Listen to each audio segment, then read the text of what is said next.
when students fail to live up to that checklist, they chuck their faith. They feel like I'm not doing the do's, I'm not avoiding the don'ts, and so my faith no longer has relevance. And so they run from God and God's grace just when they need God and God's grace the most. Yeah, we're with Kara Powell today, and we are really thrilled and excited. She has been a person for me I've followed from afar and really admired her work with students and with the church, and we are just excited to have her here with us today. I'm Jeff Eckert. I'm Jason Brewer, and this is The Thought Factory. The Thought Factory podcast is brought to you by Never the Same, cultivating students through biblical discipleship and spiritual disciplines using theology, community, and technology. Learn more at neverthesame.org. Hey, Dan Seaborn here from Winning at Home. I've had the privilege of being friends with Jeff and Jason. Jeff, known as youth pastor comrade for many years. Jason effectively made a difference in my daughter's life. Let me just say something. This thing they developed, the NTS camps, never the same. I believe that statement's so true. These guys are pouring their heart and soul in to make a difference in the lives of teens and effectively in the lives of parents as well. And I want to encourage you, I endorse them fully. Get your kids to these camps, because if they go there, they won't be the same. They will come home with a different attitude, different spirit. Everything you're looking for, that's what they're going to come home with. And so I challenge you as a parent, I challenge you even as a teen, consider it, because I believe this will make a mark for the kingdom and a mark in your life. Check it out. I highly encourage you to pursue this, because I believe it will be effective in furthering the walk of your family with the Lord Jesus Christ. Well, thanks for joining us today on this episode of Thought Factory, and we are going into a new three-parter on the question of our students leaving the church. And if you listen to last episode, Jason and I talked about some of the research that we've just recently learned that's very, very fresh with students about their loyalties to their youth group, to their church, and it was very eye-opening to talk about that. And then, Jason, where are we going for the next episode? Next episode, we are talking to Darren Campbell, who is a pastor of a church in Indiana, and his insight on leveraging the next generation and handing off a lot of leadership to the amateurs. And Darren's going to give us some great, very, very practical insight into exactly how to do that. How do we engage students within the entire congregation? Because as we're finding in a lot of research, as we're talking about that today, is that when that begins to happen, students aren't leaving the church, and we know that. So next episode will be great, and pretty much throughout the entire time is going to be very practical in terms of how exactly can we do that as we're working with students. This is Kara. Hello, Kara. This is Jason Brewer from Never the Same. How are you? Hey, Jason. How are you doing? Doing good. I'm here with Jeff Eckert. Hi, Kara. Hey, Jeff. How's it going? Good. Well, thank you for joining us today. Yeah, thanks for your time, Kara. Thanks for all you do, too. I love the book. I've been pushing the book big time. I think it's the best resource that I've seen. I'm sure you hear that a lot, too, but it really is just, I can't say enough about it. It's really well done, and what I love about it is that it helps youth workers speak the language to their senior leadership, but I think it really speaks directly to senior leadership as well. That's why I really love it. Well, thank you. Thank you very much. That's very kind. That is our hope and prayer. So I'm glad that you're perceiving that. So Yeah, good.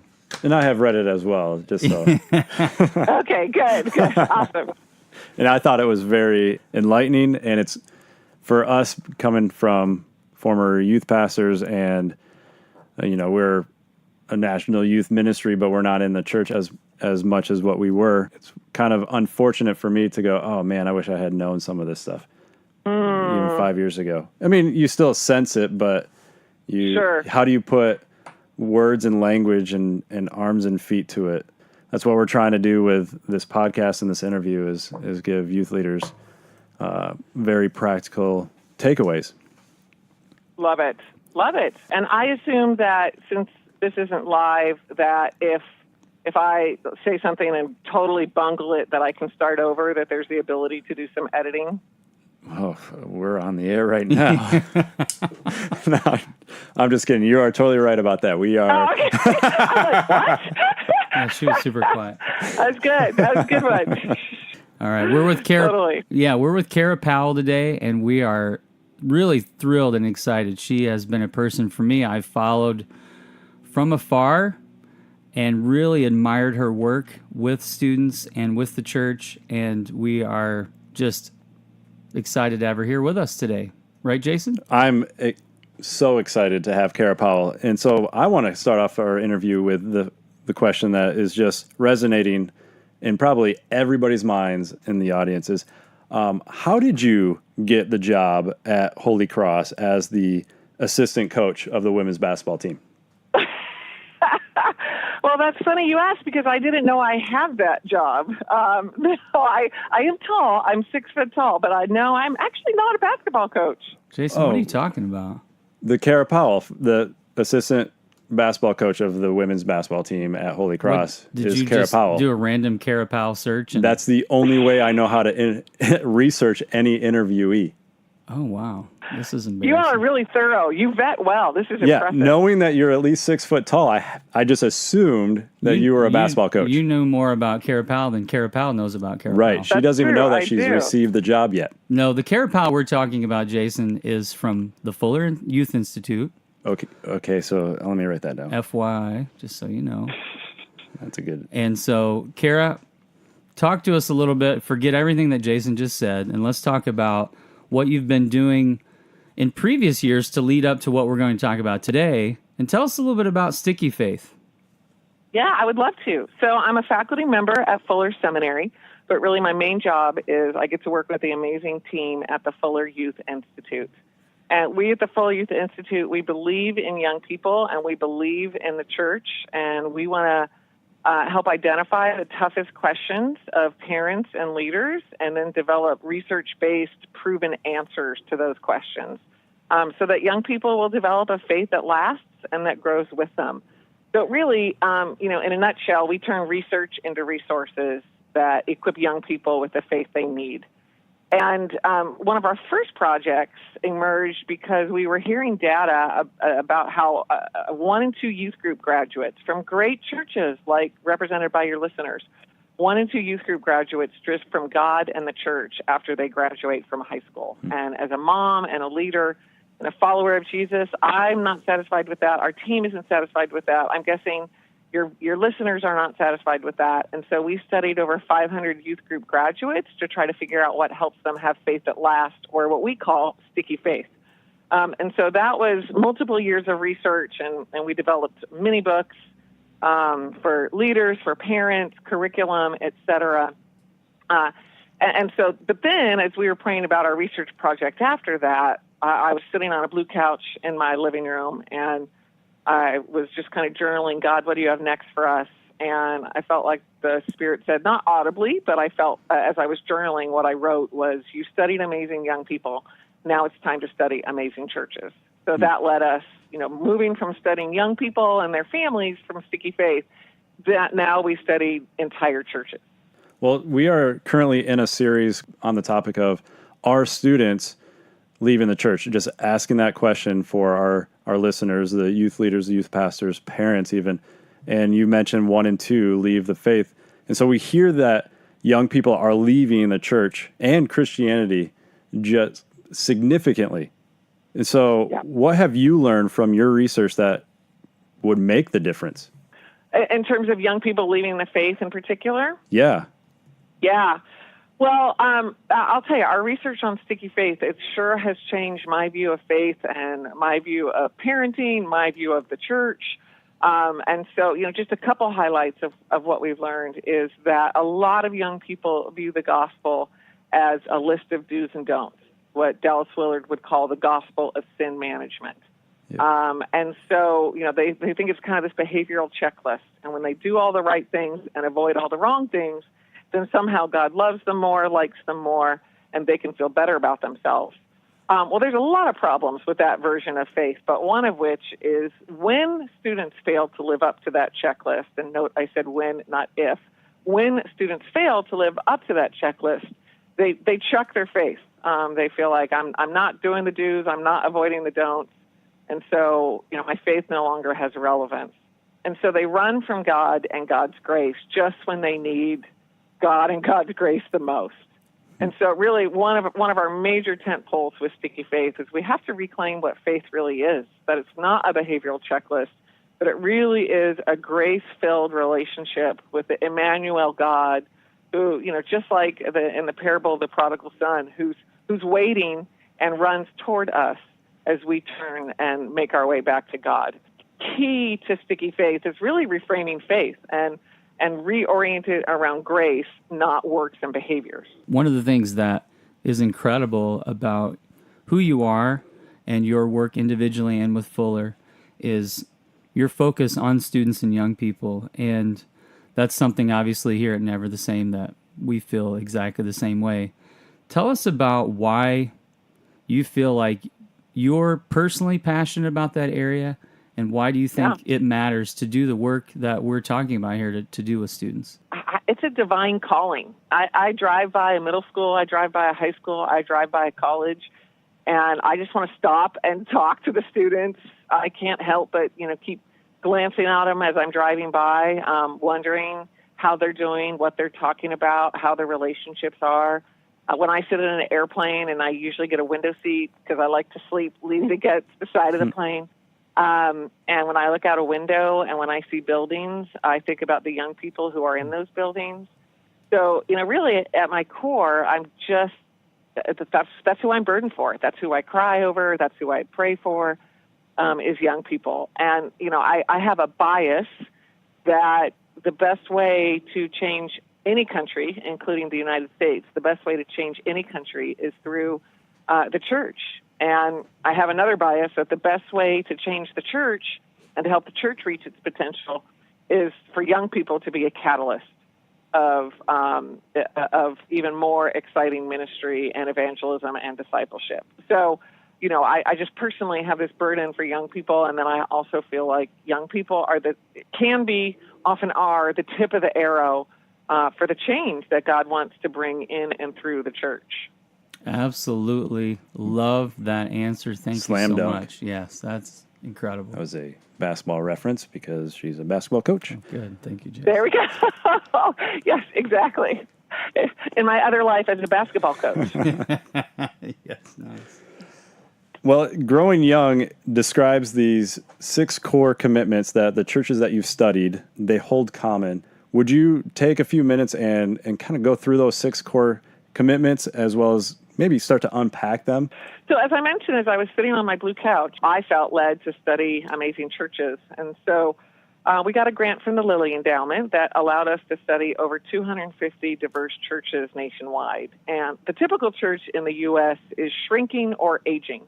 And so we wanted to study churches that were beating those odds, that were growing and engaging young people. And so we called them churches that are growing young.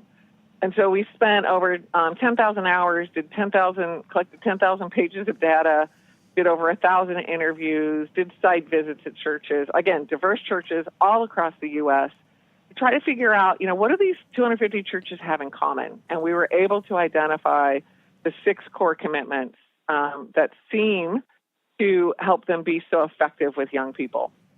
And so, I'll just start by talking about the first one. The first one is the type of leadership that they offer. And as much as I love leadership, I read about leadership for fun, part of me didn't want the Growing Young process to start with leadership. Part of me wanted it to be kind of a bottom-up, grassroots, priesthood of all believers change. But what we saw is that wasn't the case, and that it really was about leadership, but a different kind of leadership than we might think. I think we're often prone to believe the lie that in order to be effective with young people, we have to be hip or cool or maybe even young. And sure, we saw leaders that fit those categories, but that was by no means the majority of leaders in our study. In fact, again, there were leaders who fit those categories, but some of the leaders who became our favorite, that we talked about more than any other as we were going through research notes, would be the first to say they're not young, they're not hip, they're not cool, but they're what we came to call keychain leaders, leaders who understand keys of influence they have, meaning capacity, access, opportunities that they are quick to hand over to all people in their church, not just young people, but are particularly quick to hand over to young people, so that young people really feel like their passions and skills and ideas matter and are being used in their church. So, of the 6 core commitments, the one where most commonly started in church was in leadership. But like I said, different kind of leadership. It was about a keychain leader, not a funny leader, a dynamic leader. Some of those myths that we tend to believe about leadership with young people.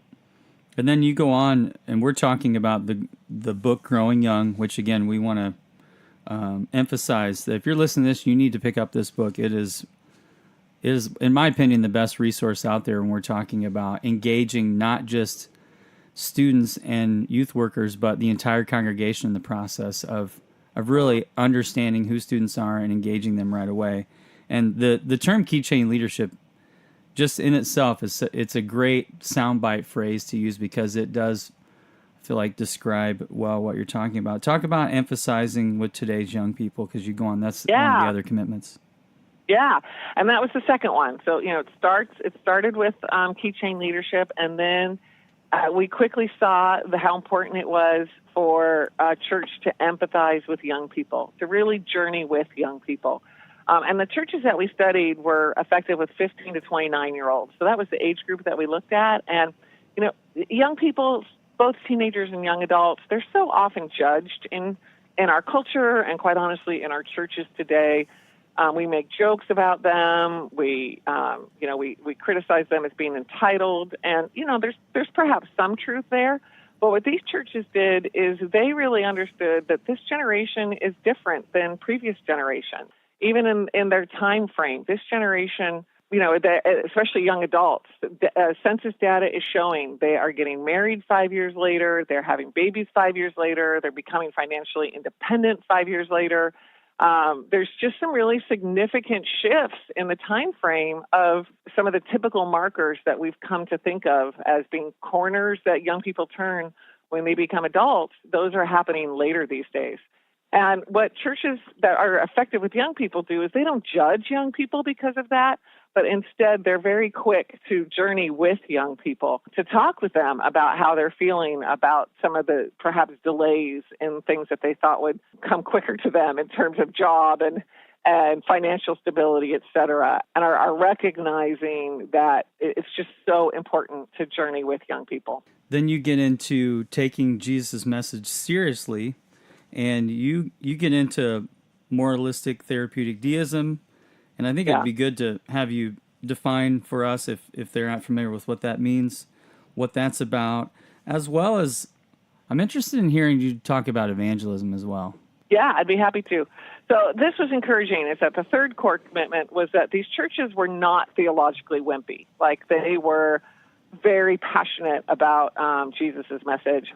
But what they did well, which sometimes churches don't do well, is that they very much understood the difference between Christianity and Jesus. In fact, I mentioned we did over 1,000 interviews, and probably one of my favorite interviews, or at least the one that convicted me the most, was we were interviewing a young woman. She was in her 20s, and 8 Fuller faculty helped create this survey. I was one of them. We carefully tried to vet these questions. And the question that we asked was, how would you define Christianity? And this young woman, she said, well, you know what? It's kind of hard for me to define Christianity. Instead of defining Christianity, can I tell you who Jesus is and what Jesus has meant in my life?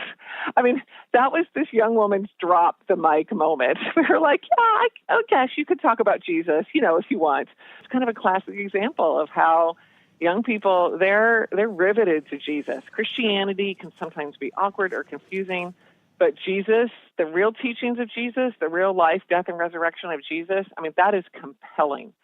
And these churches were so good at peeling away the layers of Christianity that often interfere with our ability to really understand Jesus, and they just kept pointing young people to Jesus. Now, what's fascinating in that is that these churches also very much challenged young people, and young people liked being challenged. So as they heard about the life that Jesus was inviting them to, many young people said that was one of their favorite things about the church, was how the church challenged them. So, We're not saying offering a cuddly, warm Jesus. We're saying a Jesus who, yes, is the Emmanuel, but also the Jesus who invites them to live and serve and obey radically. The evangelism conversation is something that has been curious to me lately. This summer at NTS Camp, we do events all over the country, and we talk to students about sharing their faith verbally and what that means today. And I'm wondering what you think. I really went in and changed my perception this summer, because I went in this summer with the perception that students and youth workers and their interest in sharing their faith was really not just on the decline, but maybe had died and there wasn't interest. And I think my personal opinion was that I think a lot of it has to do with quote unquote old wineskins, that a lot of the old methods of how maybe some of us listening were raised to share is different. And we definitely found that to be the case. What are you sensing when it comes to students sharing their faith? That's a great image, the wineskin image. I think it's really accurate, because what we found is that students definitely wanted to share about their faith and wanted to have opportunities for their friends to share about their faith, but different strategies than maybe we've used in previous decades of youth ministry. So it's less about an event and it's more about a discussion. So it's often less, hey, come to the church, and more, no, we just want to have a conversation over coffee, or we want to serve together and then process what that means through the perspective of Scripture and Jesus' teachings. So evangelism is alive and well. It just tends to be less programmatic and more about process and more about discussion and more about being honest about the tough questions of Christianity. And, we saw this both in Sticky Faith and Growing Young, just how important it is, and these churches did this so well, gave young people the opportunity to ask hard questions. Many of them were gathering young people and just saying, hey, ask us your toughest questions about Jesus, why Jesus would allow certain things, why suffering exists, et cetera, and making a safe place for followers of Jesus as well as those who aren't yet following Jesus to ask those questions. And sometimes they met in creative places. A couple churches were meeting in bars for young adults, those over 21, and they one of them even called it theology on tap. Like, we're going to have theology, and we're going to have that discussion in an environment that works for people who might not walk into a church. And that might be a little radical for some folks, and I'm not saying every church should have small group in bars. But I'm saying, how do we think about our environment and what kind of environment is most conducive to having the best possible discussion on some of those tough questions? One of your core commitments is fueling a warm community, kind of what you're talking about a little bit, providing more of a close, authentic community and not just relying on programs. The programs, I think in the book, you mentioned that the programs alone aren't going to foster close relationships. And so you found that the young people were describing their churches as welcoming, accepting, hospitable, caring, and you use the term warmth cluster. And so how do you as a church provide that when you are there for a program? No, I'm glad you asked that. And that was the fourth core commitment, is it had to do with the overall relational climate in the church. When we asked young people, what do you love most about their church? The most common answer was that it's like family. That's what they loved. They weren't talking about the church's worship style. They weren't talking about the coffee the church served. Not that those things are unimportant, but what they cared about most was that it was like family.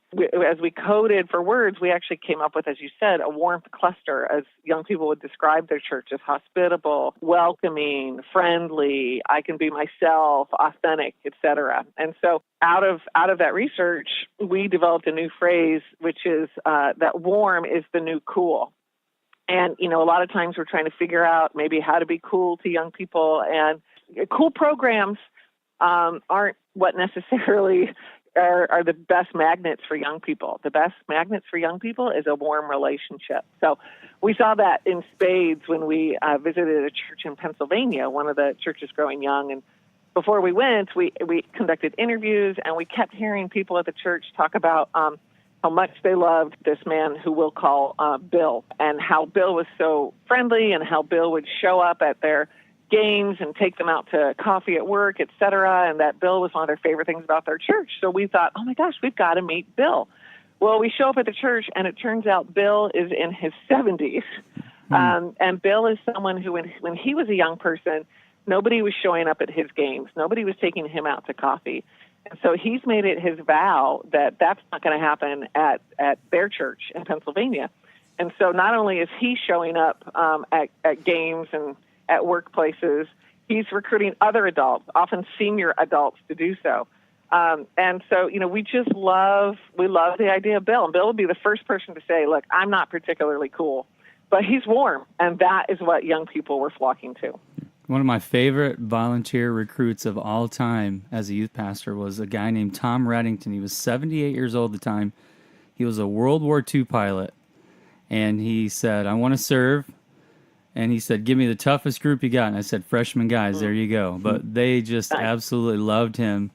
And I think you're right on. That's amazing. Now, number 5 of your core commitments is prioritizing young people.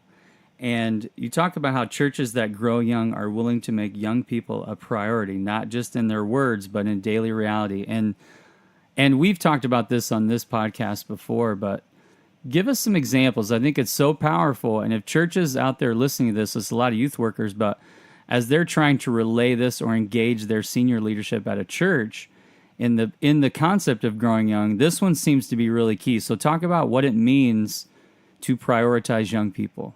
Well, first off, young people can tell when they're being prioritized. So a lot of times we use rhetoric to talk about how much we value young people.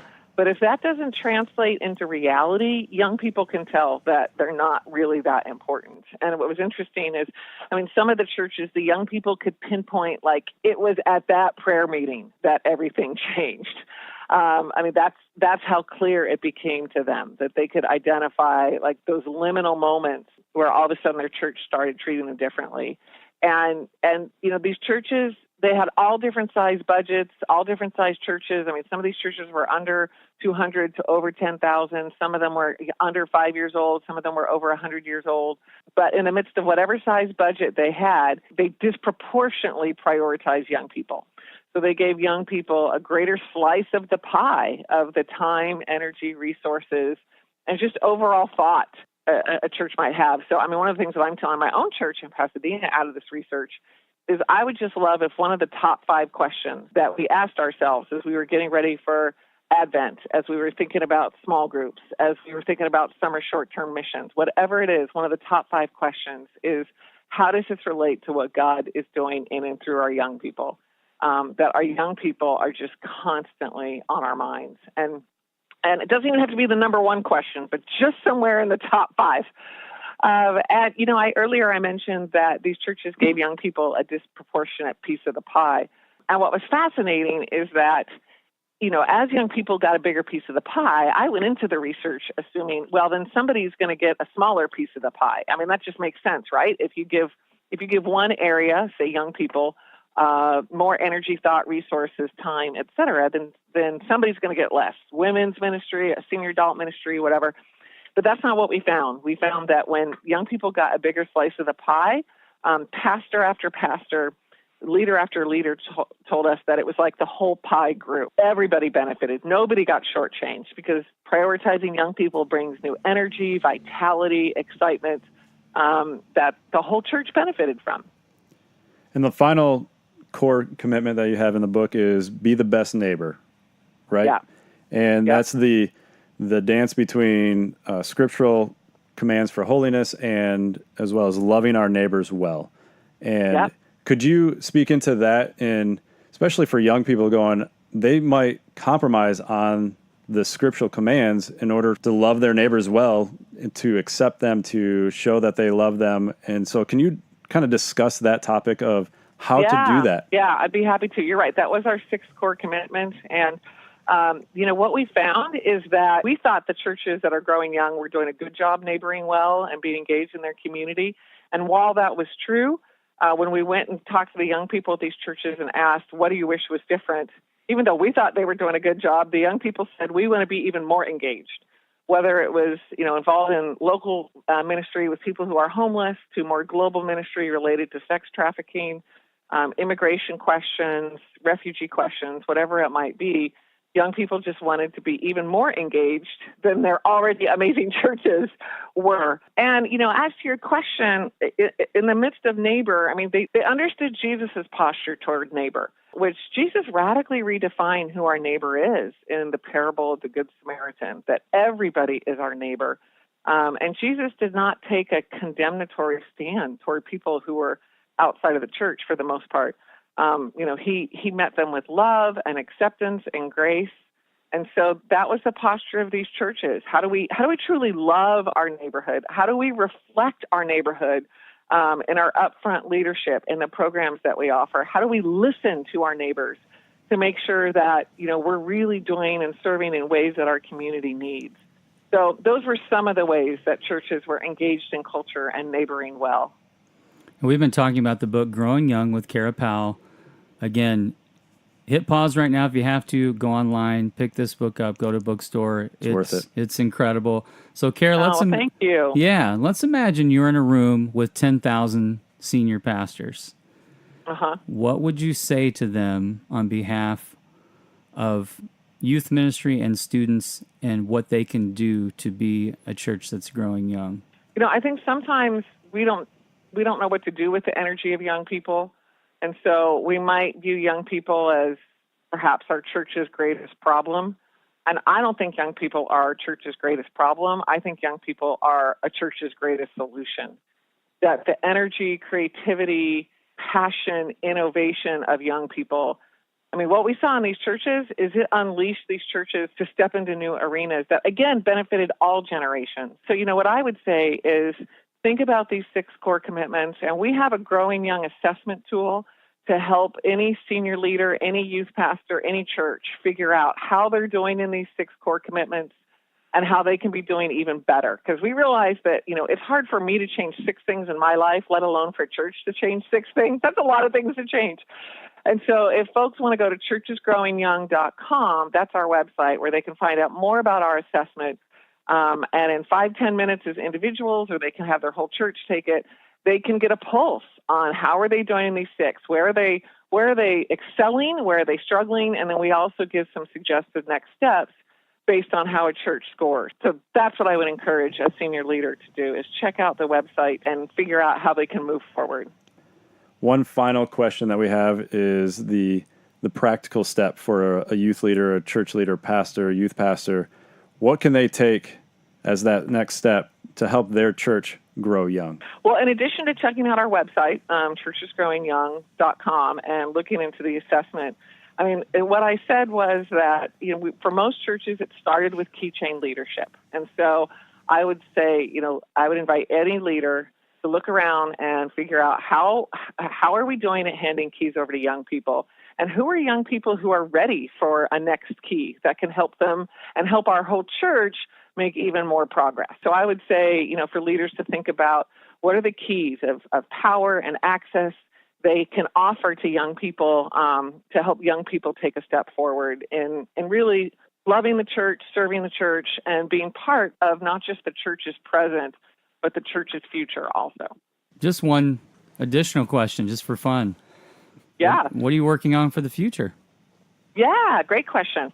So, we're kind of an R&D think tank in that we, while we were publicly talking about sticky faith, we were behind the scenes doing Growing Young research, and now we're doing the same thing. We're publicly talking about Growing Young, and we're behind the scenes doing some new research. We've gotten some grants from the Lilly Endowment that are actually allowing us to do some innovative youth ministry and young adult projects. So a lot of our research up to now has been studying exemplars, which is fantastic, a great way to learn a lot. But now we are also trying to launch new experiments and figure out some new, fresh ways to help young people discover God's answers to their questions of identity, belonging, and purpose. So stay tuned, because we're doing a couple years' worth of experiments, and we are eager to share about what we learn when we're done with it all. So, Kara, thanks so much for your time today and joining us, and we hope people really not just listen, but further engage by going to the website and getting the book, because it really is an incredible tool. Yeah, there's so much more in the book that goes beyond what just Kara has mentioned, and she kind of whet the palate, but there's a lot of research that you can dig into and and we love research. Yeah. Thank you. I did too. And yeah, thanks for your support. And I'm so glad to have this chance to talk to you and learn more about your heart and mission through Never the Same, and look forward to continuing to partner. So when does the basketball season begin? I have no idea. You should probably find that out. You're going to have to talk to somebody else other than me. This interview was worthless. All right. Well, take care. It's really good talking to you. Thank you so very much, Kara. Appreciate it. All right. Okay. Talk to you later. Bye. The Thought Factory podcast is brought to you by Never the Same, whose vision is to see new generations transformed in Christ to further the kingdom of God. Learn more at neverthesame.org.